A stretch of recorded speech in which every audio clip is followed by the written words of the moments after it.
అదే RTV app వార్తల్ని క్షణాల్లో చదివే అవకాశం ఉంటుంది. ఒక న్యూస్ పేపర్, ఒక టెలివిజన్ ఛానల్ మీ చేతుల్లో ఎప్పుడూ ఉంటాయి. రాష్ట్ర వ్యాప్తంగా వైసీపీ పార్టీ ఉద్యమ బాట పట్టింది. వెన్నుపోటు దినంగా ప్రకటించి ఎంఆర్ఓ కార్యాలయం ముందు ఆందోళన చేపట్టింది. మనతో మాట్లాడడానికి మాజీ ఎమ్మెల్యే కాటసాని రాంభూపాల్రెడ్డితో పాటు మేయర్ రామయ్య ఉన్నారు. సార్ చెప్పండి, ఇవాళ వెన్నుపోటు దినంగా చేయాల్సినటువంటి అవసరం ఏంటి? ఇప్పుడు కరెక్ట్ సంవత్సరం అయింది కౌంటింగ్ జరిగి. ప్రజలు నమ్మి చంద్రబాబు నాయునికి తెలుగుదేశం వాళ్లకు ఓట్లు వేయడం జరిగింది. జగన్మోహన్ రెడ్డి ఇచ్చే పథకాల కంటే మేము మిన్నగిస్తాము, జగన్మోహన్ రెడ్డి కంటే ఇంకా బెటర్గా ఇస్తామని చెప్పి జగన్మోహన్ రెడ్డి ఇచ్చే దానికంటే వీళ్ళు ఎక్కువ చెప్పడం జరిగింది. ప్రజలు కూడా జగన్మోహన్ రెడ్డి ఇచ్చినారు కాబట్టి చంద్రబాబు నాయుడు, నరేంద్ర మోడీ, పవన్ కళ్యాణ్ ముగ్గురు కూటమి కలిసినారు కాబట్టి వీళ్ళు ముగ్గురు అయితే చేస్తారంలేని పాపం మొత్తం ఈ రాష్ట్రం నుండి ప్రజలందరూ కూడా నమ్మి మోసపోవడం జరిగింది. అందుకే నమ్మి మోసపోయిన ప్రజలు ఈరోజు మీరు ఈ సంవత్సరం వరకు మీరు ఏ హామీలు కూడా అమలుపరచలేదు. మీరు ఎలక్షన్లు అయిపోతేనే హామీలు అమలు పరుస్తామని చెప్పినారు, అమలు పరచలేదు. కాబట్టి మేము వెన్నుపోటు దినంగా ఈరోజు జూన్ 4వ తేదీ ఈరోజు కౌంటింగ్ అయిపోయిన రోజు ఎన్నుకొని ఈరోజు మేము చేయడం జరుగుతుంది. మేము తెలుగుదేశం నాయకులకు చిత్తశుద్ధి ఉంటే అంతకుముందు జగన్మోహన్ రెడ్డి పరిపాలన చెప్తాను, ఈ రాష్ట్రం శ్రీలంక అయిపోతుంది, జగన్మోహన్ రెడ్డి బటన్ నొక్కండి అంటే మీరు ఇచ్చే సంక్షేమ పథకాల్లో ఈ రాష్ట్రం ఏమవుతుంది అంటే జగన్మోహన్ రెడ్డి ఇస్తే శ్రీలంక అవుతుంది. అంటే కేవలం మీ హామీలన్నీ కూడా, మీ సూపర్ సిక్స్లన్నీ కూడా కేవలం మీ ఓట్ల కోసం, మీ అధికారం కోసం తప్ప మీరు ఈ రాష్ట్రం నుండి పేద ప్రజలు చేయడానికి కానే కాదు. ఆల్రెడీ అంతకుముందు 2014 ప్రజలు మోసం చేసినావు, ఇప్పుడు కూడా ప్రజలు అది కనుక్కోలేకపోయినారు. ఇప్పుడు బీజేపీ ఉంది, పవన్ కళ్యాణ్ కూడా ఉన్నాడు కాబట్టి ఇద్దరు కలిసి ముగ్గురు కలిసి చేస్తారని ప్రజలు నమ్మి మిమ్మల్ని మోసపోవడం జరిగింది. అందుకే సంవత్సరం లోపల ఈరోజు ప్రజలు ఇంత వ్యతిరేకత వెన్నుపోటు దినంగా ఊరికి ఒక పిలిపిస్తానే ఇంతమంది వచ్చి ఎవరెవరికైతే అంతకుముందు జగన్మోహన్ రెడ్డి పరిపాలనలో వాళ్ళకి అన్నీ వస్తున్నాయి, రాని వాళ్ళందరూ కూడా వాళ్ళ ఆక్రోశంతో ఈరోజు రోడ్ల మీదకి రావడం జరిగింది. అంటే ఈ సూపర్ 6 పథకాలు అమలు చేయాలి. మీరు ఎలక్షన్లో ఓట్లు వేయించుకొని మమ్మల్ని అందరినీ మోసం చేశారు. ఓట్ల కోసం మీరు ఎటువంటి మోసాలు చేయొద్దండి. మీరు ఖచ్చితంగా సూపర్ 6 పథకాలన్నీ అమలు పరిచి మాకు ఏ మాట చెప్పినారో ఆ మాట నిలబెట్టుకోమని ప్రజలు కోరడం జరుగుతుంది. అంటే వైసీపీ పార్టీ చేసినటువంటి అప్పుల వల్లే ఈ సూపర్ 6 పథకాలు అమలు చేయలేకపోతున్నామని చెప్తుంది కదా ప్రభుత్వం. ఈ రాష్ట్ర ప్రజలందరూ, తెలుగుదేశం నాయకులు కూడా తెలుసుకోవాల్సిన ఒకటి అవసరం ఉంది. చంద్రబాబు నాయుడు మాట్లాడే మాటల్లో అప్పటికే 4 లక్షల కోట్ల పైగా అప్పులు ఉన్నాయి. జగన్మోహన్ రెడ్డి చేసిన తర్వాత 2 లక్షల కోట్లే. చంద్రబాబు నాయుడు చేసిన దానికంటే అప్పు జగన్మోహన్ రెడ్డి తక్కువ చేసినాడు. జగన్మోహన్ రెడ్డి చేసిన అప్పులలో ప్రజలకు ఎంత డబ్బులు ఇచ్చినారో ఒక్కసారి ఆలోచన చేయమని చెప్పండి. జగన్మోహన్ రెడ్డి జిఎస్టీ ఎంత డబ్బులు వచ్చినాయి, ప్రతి ఒక్క సామాన్య మానవునికి ఒక ఇన్కమ్ ఏ విధంగా వాళ్ళ ఆదాయం పెరిగిందో చెప్పండి. ఈ చంద్రబాబు నాయుడు వచ్చిన తర్వాత మన జిఎస్టీ తగ్గిపోయిన పరిస్థితి, రాష్ట్ర ఆదాయమే తగ్గిపోయింది. నువ్వు సరేలే జగన్మోహన్ రెడ్డి అప్పులు చేసినాడు, నువ్వు ప్రజలకి ఏమి పథకాలు ఇవ్వకుండా, ఏమి ఇవ్వకుండా 1,65,000 కోట్లు ఎందుకు అప్పు చేసినావు ముందు చెప్పు. నువ్వు ఎవరికి ఇచ్చినావు చెప్పు ముందు. నువ్వు ఏ ప్రజలకు కూడా ఒక పింఛన్ తప్ప ఎవరికి ఇవ్వలేదు, ఎవరికి ఇచ్చినావు చెప్పు. అంటే మీరు ప్రజల మోసం, మీ చేతిలో ఎల్లో మీడియా ఉంది, మీరు ఏం చెప్తే అవన్నీ రాసే పత్రికలు ఉన్నాయి, మీరు ఏం చెప్తే అది రిలే చేసే టీవీ ఛానళ్ళు ఉన్నాయి. కాబట్టి మీరు అట్లా అనుకుంటే ఎట్లా అండి చంద్రబాబు నాయుడు గారు? మీరు చెప్పే మాట కొద్దిగా ఒకటి ఆలోచించండి.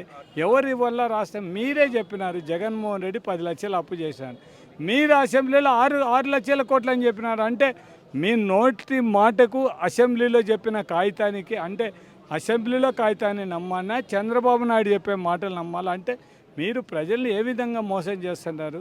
చంద్రబాబు నాయుడు ఉన్న పరిస్థితిలో ఈరోజు మొత్తం అంతా కూడా ఏ విధంగా ఉంది? ఆ రోజు ప్రజల యొక్క పరిస్థితి ప్రతి ఒక్కరికి కూడా, అందరికి కూడా, ఎవరికైతే లేడీస్కి ఏదైతే అర్హత కలిగిందో ఆ రోజు మొత్తం వైఎస్ఆర్ ఆసరా కానీ, వైఎస్ఆర్ చేయూత కానీ ఇచ్చిన ఘనత జగన్మోహన్ రెడ్డి. బడి పిల్లలకి అందరికీ కూడా మనం తల్లికి మన అమ్మ ఒడి మనం ఇచ్చిన ఘనత జగన్మోహన్ రెడ్డిది. మొత్తం అందరికి కూడా ఈ కుల వృత్తులకు అందరికి కూడా డబ్బులు ఇచ్చిన ఘనత జగన్మోహన్ రెడ్డిది. జగన్మోహన్ రెడ్డి నాయకుడు ఒక్కటే మాట మీద అన్నాడు, హామీలు నెరవేర్చని పరిస్థితి వద్దు, ఓట్ల కోసం ప్రజలను మోసం చేయాల్సిన అవసరం లేదని అన్న నాయకుడు, ఏకైక నాయకుడు జగన్మోహన్ రెడ్డి గారు. నేను ఈ కర్నూలు జిల్లా టూర్కి వచ్చినప్పుడు నేను ఒక్కటే అడిగినానన్న, 2 చేయండి అన్న, మనకు పరిస్థితి, మనం మనం హామీల కోసం అందరు ఎదురు చూస్తున్నారు, మీరు చేస్తారని. ఒకటి 1,00,000 రూపాయలు రైతు రుణమాఫీ, ఒకటి ఉచిత బస్సు, ఈ రెండు అంటే ఆయన చెప్పినాడు. దీనికి 1,00,000 కోట్ల పైకి కావాల్సి వస్తే ఎక్కడి నుంచి తెస్తావు, డబ్బులు లేవు, మనం దాన్ని అమలు చేయలేం, ప్రజలను మోసం చేసిన వాళ్ళు అవుతాం. మనకు ఓట్లు వేసినా ఓట్లు వేయకపోయినా ప్రజలకు మనం ఏమి చెప్తే అది మనం చేయగలిగితేనే చెప్తారు తప్ప ఓట్ల కోసం కానీ పదవుల కోసం కానీ మనం అబద్ధం చెప్పాల్సిన అవసరం లేదని చెప్పిన నాయకుడు జగన్మోహన్ రెడ్డి. ఓట్ల కోసం ఎన్ని అబద్ధాలని చెప్తాం, ప్రజలు ఎన్నిసార్లైనా మోసం చేస్తానని నాయకుడు చంద్రబాబు నాయుడు. అంటే ఇద్దరికి ఉన్న డిఫరెన్స్ అది. ఇప్పుడు అట్టదికే ఈరోజు జగన్మోహన్ రెడ్డి ఎక్కడికి పోయినాను ప్రజలు ఎందుకు, ఆయన నిజాయితీని నమ్మే ఈరోజు ఎక్కడికి పోయినాను ప్రజలు ఆయనకి ఎవరు నాయకులు సపోర్ట్ చేసినా, ఒకవేళ నాయకులు చెప్పినా చెప్పకపోయినని జగన్మోహన్ రెడ్డి వస్తున్నారంటే ప్రజలు ఆయన చూడాలని ఆతృత వచ్చే పరిస్థితి ఉండేది. అది నాయకునికి ఒక లక్షణం. తెలుగుదేశం నాయకులందరూ కూడా 70% పూర్తి చేస్తారు. రైట్, ఓకే, మీరు 70% ఎంత పూర్తి చేశారు, ఎంత ప్రజలకు డబ్బులు ఇచ్చినారు ఒకసారి డేటా చెప్తే దాన్ని బట్టి వాళ్ళు చేసే మేము కూడా వాళ్ళని ఖచ్చితంగా అభినందిస్తాం. మీరు అబద్ధాలు చెప్పకుండా మీ చేతిలో మీడియా ఉందని మీ ఇష్టం వచ్చినప్పుడు మాట్లాడడం చాలా తప్పు.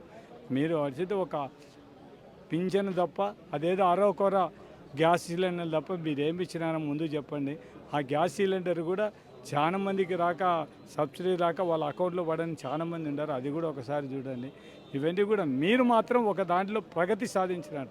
బ్రాండీ షాపులు ఏర్పాటు చేయడం, బెల్ట్ షాపులు ప్రతి ఒక్కొక్క ఊళ్ళో ఒక్కొక్క 3 బెల్ట్ షాపులు ఇవ్వడం, ఎక్కడైనా మద్యం దొరుకుతుంది ఫ్రీగా మేము మీకు మద్యం సప్లై చేస్తాము.